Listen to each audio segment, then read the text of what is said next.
A Vida Como Ela É, de Nelson Rodrigues, 45, conto 45, intitulado Feia Demais. Quando chegou em casa e as irmãs o esperavam com a pergunta: Você está morando aquela pequena? Estou. Houve um espanto indignado. Não é possível, não pode ser? Por quê? E todas num coro feroz. Porque é um bucho horroroso? Arranja uma pequena melhor, mais interessante, bonitinha. O rapaz empalideceu, ressentido com a grosseria dos comentários, e teve uma atitude muito bonita e viril.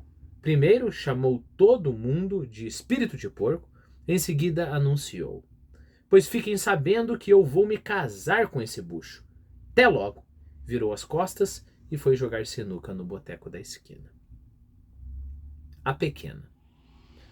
Mãe e filha se entreolharam assustadas. Uma das pequenas suspirou. O caso é sério. Houve em derredor a aprovação. Seríssimo. E a mãe, que gostava muito daquele filho, fez um voto de abstenção usando da seguinte alegoria: Amarra-se o burro à vontade do dono. Ele quer casar, não quer? Admitiram. Parece. Ela concluiu. Pois que case e seja feliz. Havia, porém, a esperança ou o desejo de que, com o tempo, o Erivelto, o nome do nosso amigo Erivelto, se convencesse da fealdade da menina. Mas que esperança! Estava realmente apaixonado, disposto a se casar de qualquer maneira e no mais breve prazo. Um dia, a mãe, que se caracterizava por um senso comum tremendo, chamou-o. Vem cá, meu filho, vamos conversar direitinho. Erivelto atendeu. Fez, porém, a ressalva solene, quase ameaçadora. Converso, minha mãe, desde que a senhora não fale mal de fulana.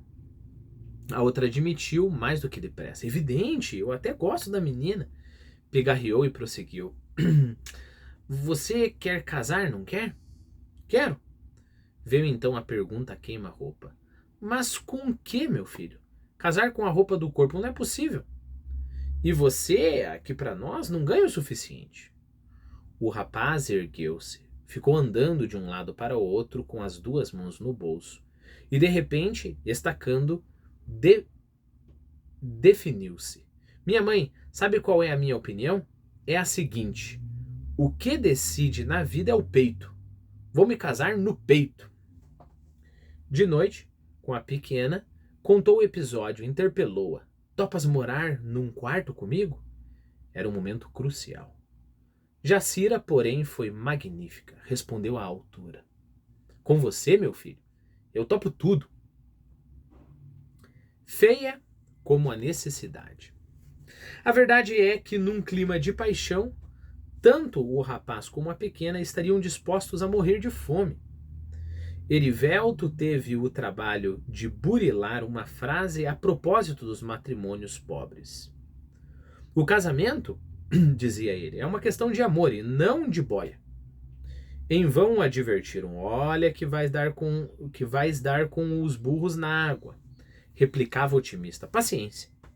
Um dia, após um namoro agradabilíssimo, casaram. Quando Jacira entrou na igreja de branco com o padrinho, estava, segundo testemunhas visuais, um pavor. Houve quem perguntasse: essa menina tem dinheiro? Não, não tinha. E ninguém compreendia como um rapaz bem apanhado como Erivelto a tivesse escolhido entre todas. A família do noivo se agarrava com unhas e dentes ao seguinte melancólico consolo: não é bonita, mas tem bom coração. Só no 7º ou 8º dia de lua de mel é que Erivelto começou a desconfiar da verdade. Jacira estava diante do espelho, espremendo espinhas, e fazia isso com um deleite, uma volúpia extraordinária. Em silêncio, ou por outra, assoviando, o rapaz contemplava a mulher. Sem querer, sem sentir, estava fazendo um julgamento físico de Jacira. Esta ainda se virou e fez o comentário: Ih, meu filho, estou com uma pele infame. As outras. A partir de então, quando estava em casa, ele não fazia outra coisa senão espiar, espreitar a fealdade da esposa. Uma coisa o espantava e amargurava. Eu estava cego, completamente cego. Olhava agora para Jacira e se saturava de sua falta de graça e de feminilidade. Por outro lado, começava a experimentar uma irritação doentia e contínua. Um dia em que Jacira estava particularmente desinteressante, fez uma pergunta perversa. Será que uma mulher feia não desconfia da própria fealdade? A outra não percebeu a sugestão. Coçando a cabeça com um grampo, ria. Que nada! Pergunta a um bucho se ele é bucho. Pergunta! Durante 2 ou 3 segundos, quase Erivelto a interpela. E tu? Conteve-se, porém, mas sua ilusão se extinguira até o último vestígio. Sabia agora que sua mulher, a mulher com quem se casara para sempre, era feia, excepcionalmente feia, feia de uma maneira constrangedora e intolerável. Começou a ter resistências com Jacira, uma espécie de alegria, de incompatibilidade, uma espécie de alergia, de incompatibilidade física tremenda. Precisava desabafar com alguém. Correu à própria mãe. Mamãe, eu estava bêbado, completamente bêbado quando casei. Fora de si, apertando a cabeça entre as mãos, gemia. Feia demais! E repetia, demais! Certos deveres ou hábitos de marido já o enfureciam. Por exemplo, ao sair para o trabalho e ao voltar, acostumara-se a beijar a mulher na boca. E se agora simulava um engano, uma distração e roçava os lábios na face de Jacira, esta fazia reclamação amorosa. Na boca, meu filho, na boca! E ele se crispava. Esse beijo na boca se transformou, com um tempo, numa fobia.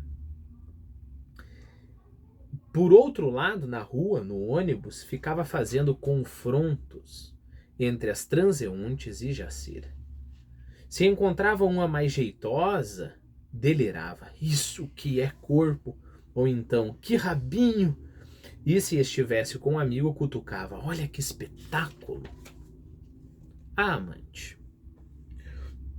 O pior de tudo é que Jacira tinha um temperamento carinhosíssimo.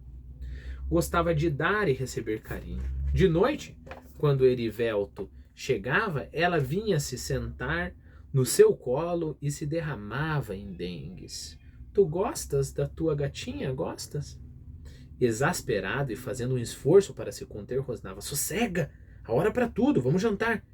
E se iam a um cinema, Jacira voltava de lá impossível. Eu não acho a Lana Turner nada essas coisas. Vulgar. De fato, a pobre pequena era exigentíssima, sempre vendo defeitos nas outras mulheres. A Bárbara Stanwyck parecia-lhe tão sem graça. Erivelto caiu das nuvens, estacou furioso. Bárbara Stanwyck sem graça? Você bebeu? Teve vontade de fuzilar a esposa com a pergunta. Se ela é sem graça, você é o quê? Mas a situação matrimonial tornara-se insolúvel. Era agora dominado por uma obsessão. Dizia para si mesmo, tenho que arranjar uma cara. Arranjou uma, com efeito, que trabalhava numa casa de modas. Era uma fulana alta que, na opinião de muitos, lembrava um cavalo de corrida. De uma maneira ou de outra, o fato é que Erivelto se apaixonou. Uma vez, de longe, a fulana viu Jacira. Ao primeiro ensejo, fez para Erivelto o comentário. Bem feinha tua mulher, hein? Ele esbravejou. Um bucho horroroso! A fealdade da mulher o humilhava. E o interessante é que Jacira não desconfiava de nada, não percebia que era abominada pelo esposo. O infiel. Até que aconteceu o inevitável. Uma noite, Erivelto chegou em casa, bêbado, e pior que isso, com manchas de batom no pescoço, no lenço, etc.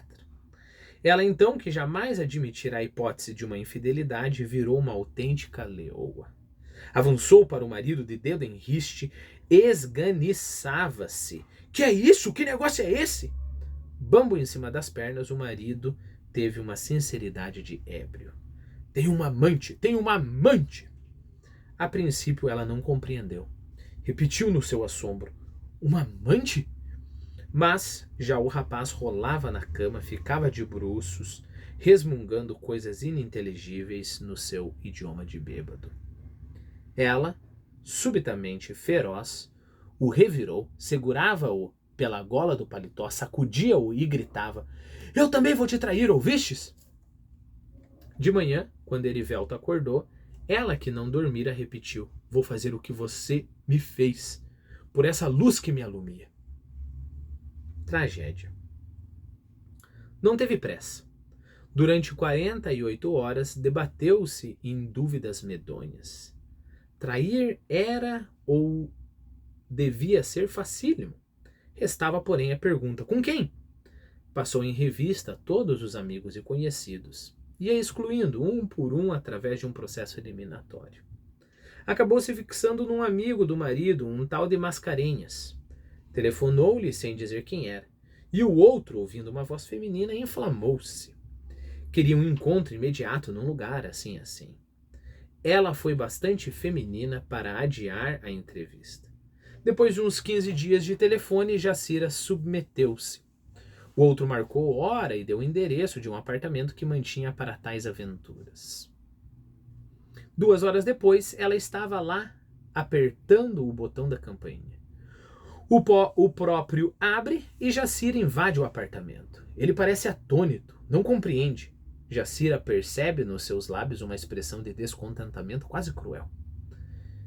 Espera uma palavra, uma iniciativa. E como ele não fez, nem diz nada, o interpela. Então, o fulano balbucia: Desculpe, mas não é possível. Sinto muito, desculpe. Pela primeira vez, Jacira sente parcialmente a verdade. Foge dali como uma criminosa. Em casa, no quarto, coloca-se diante do espelho grande. Revia-se de corpo inteiro. Compreende tudo. Compreende por que fora quase escorraçada. Coincidiu que nessa noite, bêbado outra vez, o marido a ultrajasse com a palavra bucho, bucho. Teve ódio, um ódio inumano, indiscriminado contra si mesma, contra o marido, contra o mundo. Esperou que Erivelto mergulhasse no sono de embriagado. Então, já serena, derramou álcool em cima dele e riscou o fósforo. Por entre chamas, ele se revirava, se contorcia, como se tivesse cócegas. Fugiu uivando, perseguido pelas labaredas. Vizinhos atiraram baldes d'água em cima dele. Erivelto morreu, porém, ali mesmo, nu e negro.